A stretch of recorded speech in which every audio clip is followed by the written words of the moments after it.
D'Angelo returns after a seemingly endless sojourn in the desert of soul. 14 years. 14 years is how long that the music world has had to wait for a new D'Angelo record. Black Messiah, the new album, is finally here, and it is amazing start to finish.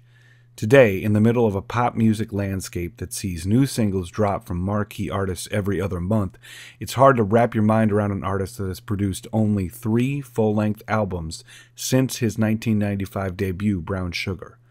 And while it is impossible to overstate the importance of Brown Sugar, and its also belated follow-up Voodoo, fans of the neo-soul genre that D'Angelo helped found had all but given up on another record this century. Questlove, the dean of modern musicologists and The Roots, and James Ganson handled the drums. Questlove shares a production credit on the record and is a longtime collaborator with D'Angelo, and his touch is evident in the way he blends genres and that snare crack that takes on a voice of its own. James Gadson played with a lot of blues greats in the 70s, Freddie and B.B. King, as well as the sublime Martha Reeves, formerly of the Vandellas. He also appeared on Morning Phase and Sea Change, my 2 favorite Beck albums. And all that great bass work is courtesy of Pino Palladino. Pino is like the Jim Keltner of session bass players. He's on everything. He sat in with The Who after John Entwistle's passing, recorded 2 or 3 records with Jeff Beck, and played on the John Mayer Trio live record, still my favorite. Oh, and in the last couple of years, he's also played on Adele's 21 and Nine Inch Nails' Hesitation Marks. But we expect an artist like D'Angelo to have a white-hot band. Let's talk about the songs.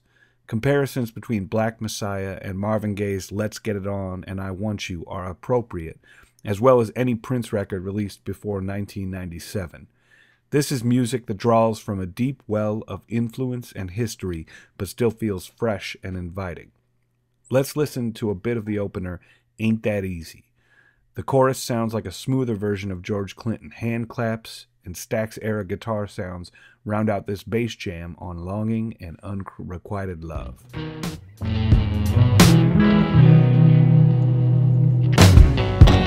Take a toke of smoke from me as you dream inside.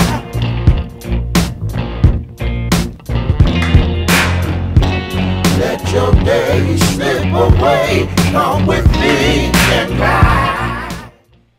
But D'Angelo is not all slow jams and quiet storm. The timing of this record was moved up to act as a response to the recent shootings of unarmed black men and the uproar around the Ferguson verdict. He touches on this most personally with the song 1,000 Deaths. Jazz and classical influences abound on this record, particularly on one of the centerpieces, Really Love. The song opens with an almost Gershwin-esque string section, then evaporates into a woman whispering in Spanish, backed by a classical guitar line. Then the bass comes in and is joined by acoustic guitar reminiscent of Django Reinhardt, and the strings reemerge in the background. It's a moving moment that is so much more than just a love or lust song.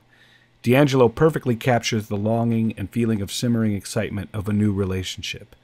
I'm in really love with you, he repeats again and again in that falsetto. You can almost feel the band holding back as his voice floats overhead. Such restraint. Let's hear a little. All night, beside you, lady, I love you deep. When you come to me, I'm in love with you.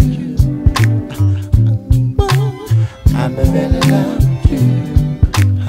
I'm in love with you. D'Angelo has taken his time, and with this record, it shows. Fans of his music will recognize familiar touchstones. His groove is unparalleled, but like all superheroes, he uses his power for good.